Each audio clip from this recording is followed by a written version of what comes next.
Welcome to Storytime in Carrie's Corner. Today's story is The Tale of the Pookah by Flora Annie Steele. There once was a woman who was very, very cheerful, though she had little to make her so, for she was old and poor and lonely. She lived in a little bit of a cottage and earned a scant living by running errands for her neighbors, giving a bite here and a sup there as reward for her services. So she made shift to get on and always looked as spry and cheerful as if she had not a want in the world. Now, one summer evening, as she was trotting full of smiles as ever along the high road to her hovel, what should she see but a big black pot lying in the ditch.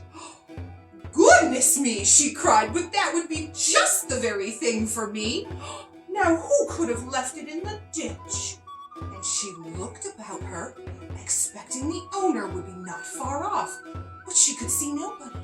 And with that, she lifted the lid and looked inside.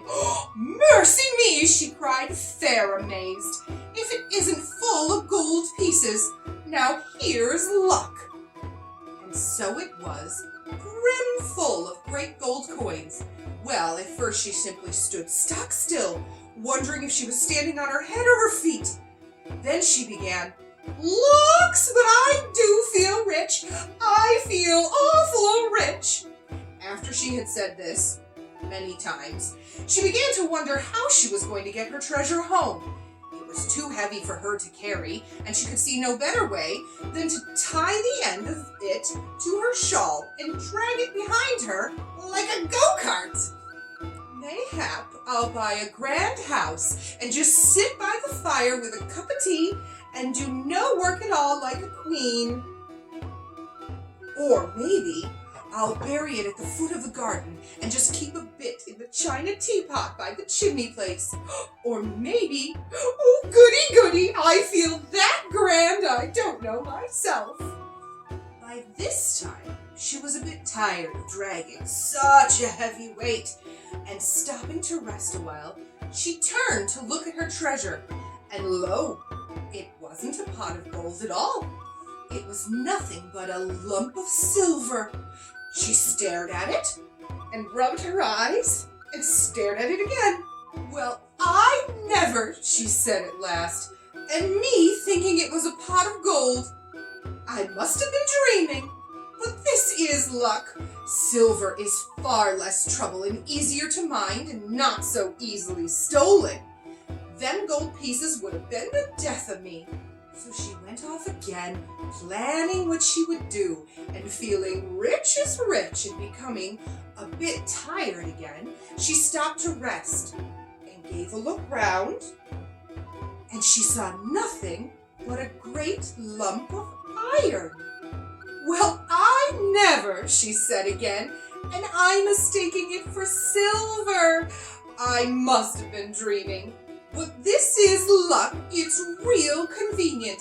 I can get penny pieces for old iron, and penny pieces are a deal handier for me than your gold and silver. Why, I never should have slept a wink for fear of being robbed." And so on she trotted, full of plans as to how she would spend her penny pieces, till once more she stopped to rest and looked around to see if her treasure was safe. And this time she saw nothing but a big stone. "Well, I never," she cried, "and to think I mistook it for iron. I must have been dreaming. But here's luck indeed, and me wanting a stone terrible bad to stick open the gate. Ach, my, but it's a change for the better."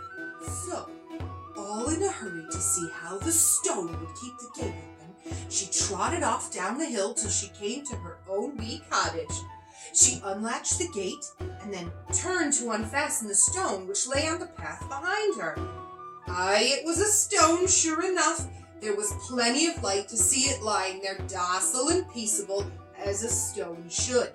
So she bent over to unfasten the shawl end when, oh my, all of a sudden it gave a jump and a squeal, and one moment was as big as a down 4 great lanky legs and threw out 2 long ears, nourished a great long tail, and romped off, kicking and squealing and whinnying and laughing like a naughty, mischievous boy. The old woman stared after it till it was fairly out of sight. Then she burst out laughing too. Well, she chuckled, I am in luck. Quite the luckiest body hereabouts. Fancy me needing a Pookah all to myself and making myself so free with it too. My goodness, I do feel that uplifted, that grand. So, she went into her cottage, and she spent the evening chuckling over her good luck.